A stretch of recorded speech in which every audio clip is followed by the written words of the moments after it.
I don't have a gavel, so I'm not. Yes. Oh, it's for your hammer. No. Your hammer. Do you want to record this or? Okay. Good evening, everybody. No, sir, not to you. Okay. Tonight, of course, we're going to have, in essence, two board meetings. The first will be a continuation or reconvening, I guess is the proper term, the March 19th, 2013 meeting. Dealing with finance and setting our levy rates. So that'll be the first meeting. Then we'll adjourn that one after probably not too long duration, and we'll move to our regular agenda. But if we could start with doing the Pledge of Allegiance.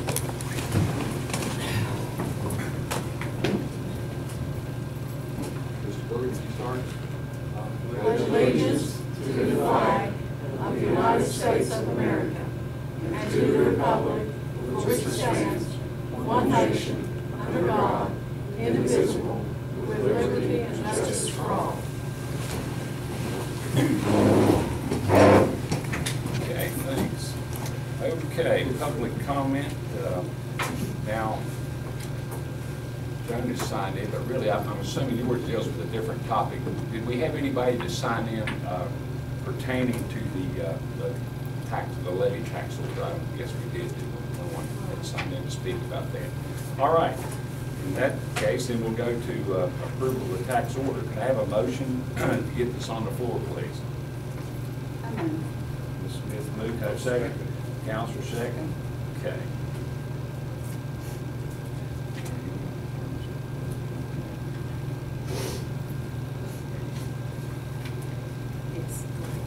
Okay, approval of tax order. Bertie Gandy, our treasurer. Bertie, what do you have to say to it? Just our levy rates haven't been approved by the state auditor's office. That's the attached Approval letter and the levy rates are the next pages. So following our first session on this, you had to submit something, is that correct? Now you've gotten an okay on that. We're here where we are today. That's correct. Okay, good. All right. Any members of the board have any questions about this one? If not, then I'll ask for a vote. All those in favor, you signify by saying yes, please. Yes. Yes. Yes, they did. Oh, yes, vote. Thank you. Okay, now can we have a motion to adjourn this meeting? So moved. Mr. Wilkerson. Second. Mr. Curry. All in favor? Yes. Yes. All yes, vote. Okay. Now we'll move to agenda number 2.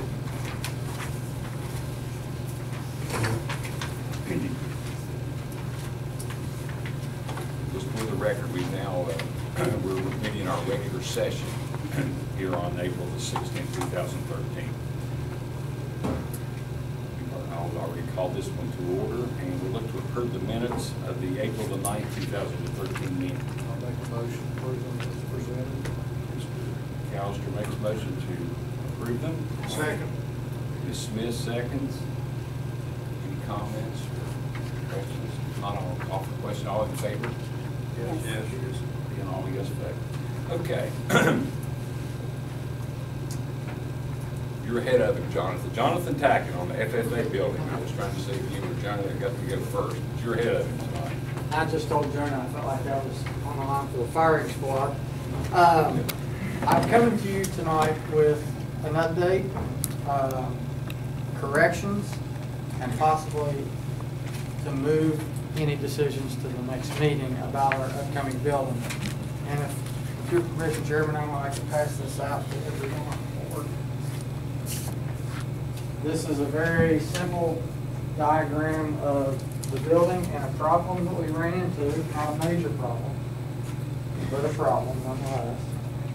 When we were in front of you before, American Electric Power had not came out to the school to do their utilities call. They came out to the school and they have an underground electric line smack dab on the very first page you see there where the building was going to be. That's the same site that was approved by this board. That was the most suitable location according to some volunteer work we got from Alan and his son Brian Stone. about the foundation.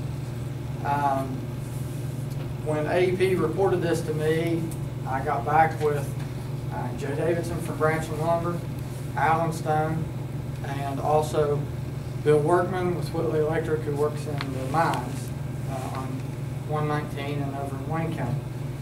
They advised me to move the building back behind the AEP line. You definitely don't want to build it over top of it. So on the second diagram, you would see, on the second page, you would see that building would actually be moved back toward where the football stadium would be. Not all the way back there, but in the same stretch of ground, just about 10 feet behind AEP's underground line. That in turn created a problem. The problem was when the school was built and the area for that grassy knoll was laid down, the slope of that knoll, as you go back to what you all know as the gravel road that goes to the softball fields, as it goes back there, it slopes off farther. Now the difference is over 12 inches. That being said, we looked at possibly digging out and pouring our pad. We were advised that would not be the right course of action to do with this building. The course of action to do would be to bring dirt in, roll it and compress it, and then build our pad on top of that. That way we can have the actual concrete pad for the building at the road level behind the school. So we have no problems with water getting in the building or drainage issues. I submitted a request to 3 different contractors for a quote for this. GL Stone, and I believe I submitted the report for the other 2 contractors, which I'm not familiar with. I contacted the construction teacher at the high school, and he contacted those individuals. All the contractors were given the same information. They were supposed to do groundwork on an area 65 feet by 104 feet.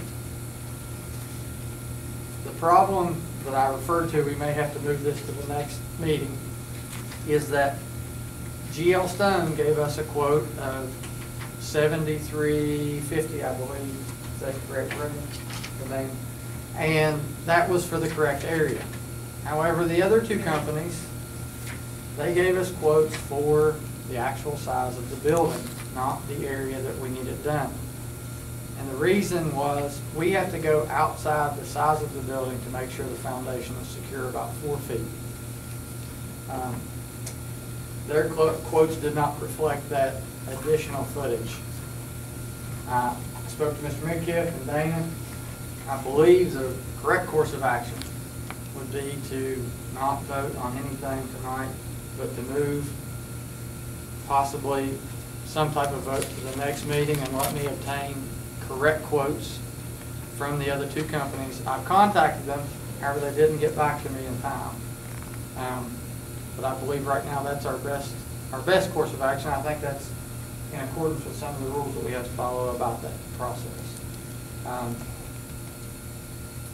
This doesn't put our building behind schedule at all, actually. Stones actually told me that they could do it in 7 days, and the other contractors were the same. But it is a hiccup. We have to get through it. That's all I have right now for the board. Any questions? I know that's kind of a lot of information. Mr. Curry probably can look at that and see what's going on. We're still within budget, so that's not an issue either. But I wanted to bring that in front of the board. There's 2 things here, John. First of all, on the getting new quotes from these different vendors. Now, the actual 65 by 100, excuse me, when I looked at the quotes that they'd given, it seemed like they were doing it in different ways. Some were going to put dirt, some were using crushed rock. That's correct. We did not have guidelines for the actual foundation. I left that up to their professional opinion on how that should be done. That's probably why the wording is different. We gave them specific measurements, and we gave them, to be perfectly honest, I gave them the exact quote that GL Stone had already given me, with the dimensions, the slope specs for how many inches it was off from front to back and side to side. So that's why the wording could be different. But if you're gonna redo that, could you be more specific and I say, can. you know, exactly the dimensions and exactly what type of, how you want them to do it and all? Absolutely, yes, sir. That'd make it more clear to everyone. Okay. And could you, Dana, could you work with Jonathan and have those quotes submitted to you, please?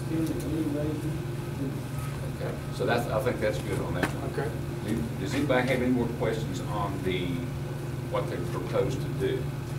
I do.